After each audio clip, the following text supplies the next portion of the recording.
Pagar laut yang tadinya digembar-gemborkan dan kita berharap ada sebuah sejarah besar yang terjadi, memang betul 30, sekian kilometer itu dicabut.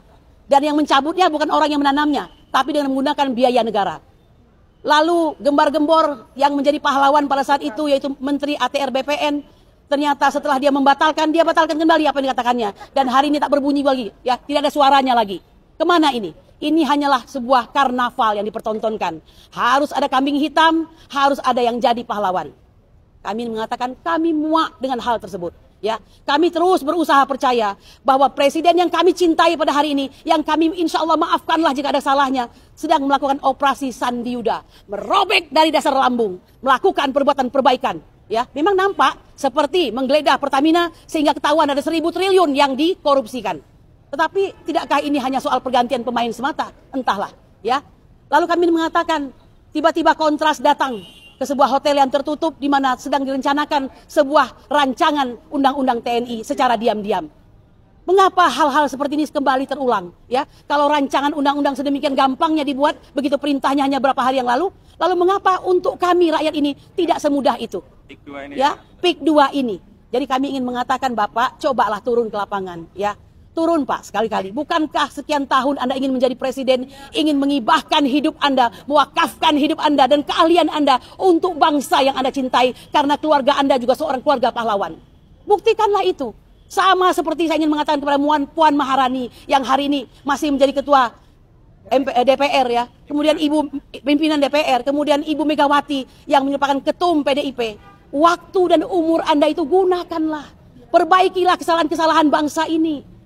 Apa yang hendak Anda tinggalkan legacy kepada bangsa ini? Luar biasa, rakyat ini yatim berjuang sendiri. Jangan lupa Bapak Prabowo, ya, APBN Anda defisit hampir 30 triliun, IHSG jeblok, ya, perusahaan-perusahaan besar pada kolab, ya, PHK massal dan segala macam, penerimaan pajak menurun sampai 41%, Anda dihibahkan, diwariskan oleh Joko Widodo sebuah negara yang bangkrut.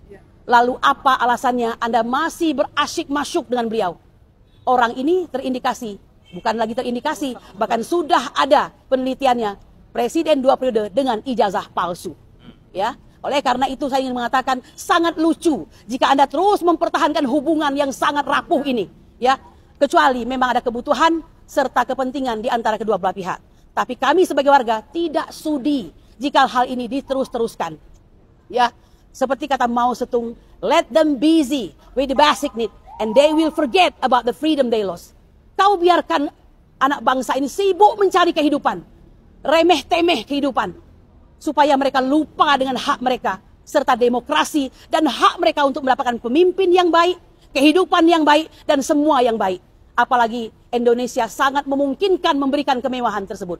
Tapi itu semua tentu saja tidak terjadi. Bapak Prabowo yang kami cintai, lalu kepada siapa kami embankan harapan kami ini? Kami datangi pengadilan ini semata-mata kami yakin hanya inilah satu-satunya tempat yang suara kami didengarkan dan bernilai. Meskipun kata Hakim MK, ya, Arief Hidayat pada saat setahun yang lalu, betapa sedihnya dia mengatakan bahwa ini sudah terjadi konspirasi antara legislatif, eksekutif, dan yudikatif diperburuk dengan ditambah oleh pers. Anda melihat kami sepi pemberitaan. Padahal kami berjuang. Ada sekitar 20 pengacara lebih berjuang dengan konsistensi dan istiqomah tanpa dibayar 1 rupiah pun. Allahu Akbar! Tidak dibayar 1 rupiah pun. Tetap datang dengan bahagia. Tetap datang dengan gagah perkasa. Tetap memperjuangkan dengan semangat juang yang luar biasa. Kami ingin memberikan teladan kepada Anda. Jika kau tak mampu memberi teladan, lihatlah kami pada hari ini. Lihat bangsa ini. Sudah kenyang dan mau muntah kalian makan uang negara ini. Lalu mau apa lagi? Tidakkah kalian kasihan? Ya, tolonglah, ini bulan puasa yang baik. Sengaja pesan cinta ini untuk Bapak Prabowo Subianto.